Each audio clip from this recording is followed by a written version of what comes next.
Guys welcome back to my YouTube channel. जैसा कि आप लोग देख सकते हैं कि मैं आप लोगों के लेकर आ चुका हूँ एक और नया वीडियो। इसमें मैं आप लोगों को हिंदी का बहुविकल्पी प्रश्न बताने वाला हूँ, जो कि दोस्तों बहुत ही इम्पोर्टेंट प्रश्न है।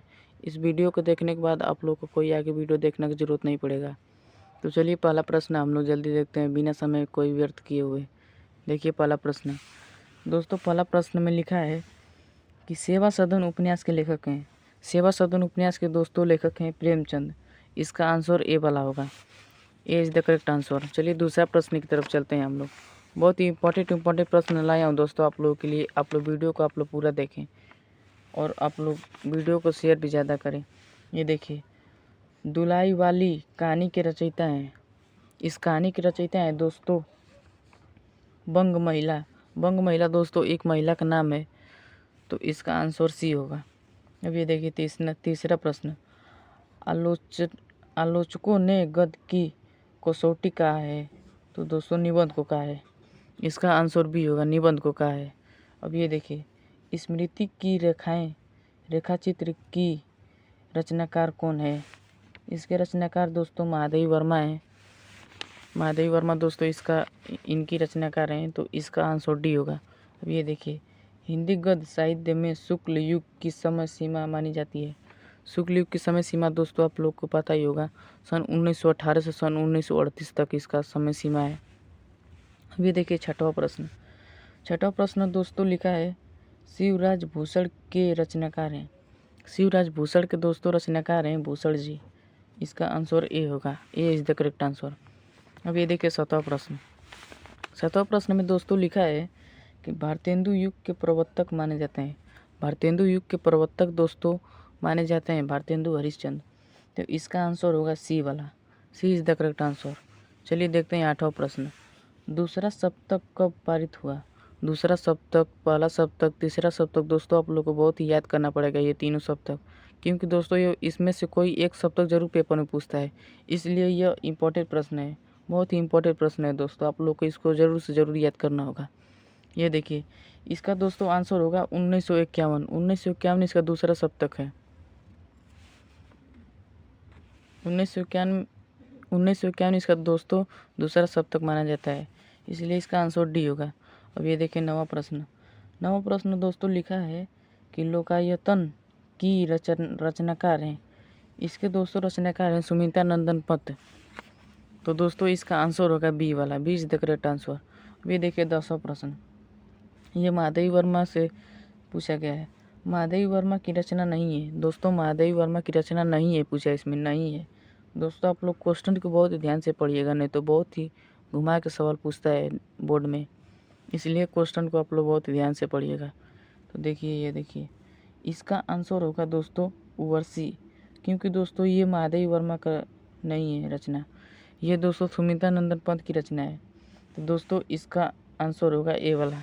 अभी देखते हैं दोस्तों 11वां प्रश्न। देखते हैं 11वां प्रश्न क्या है।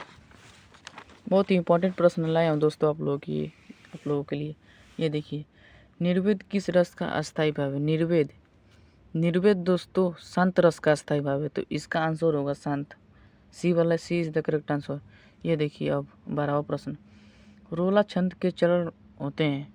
रोला छंद के चरण दोस्तों 4 होते हैं, क्योंकि आप लोगों को ये जरूर याद होगा कि रोला छंद आप लोगों ने पढ़ा होगा व्याकरण में, तो आप लोगों को पता ही होगा कि रोला के 4 चरण होते हैं। देखिए चलिए दोस्तों देखते हैं 13वां प्रश्न। देखिए दोस्तों क्या लिखा है। चरल कमल बंदो हरि राई पंक्ति में कौन सा अलंकार है। इसमें दोस्तों अलंकार पूछा है, तो इसमें दोस्तों रूपक अलंकार होगा। D is the correct answer. देखिए दोस्तों 14वां प्रश्न। माता पिता में प्रयुक्त समास है।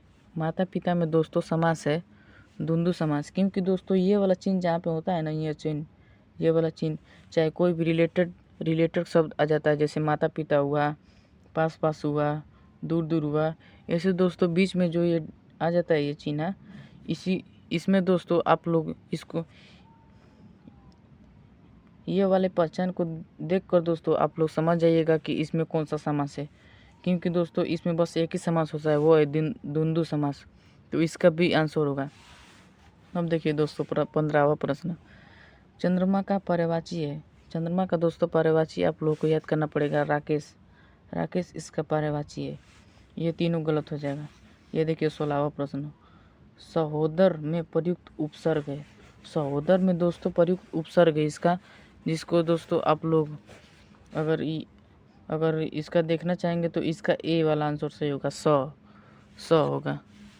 ये देखिए 217वां प्रश्न, युम शब्द का प्रथमा विभक्ति एक वचन का रूप होगा।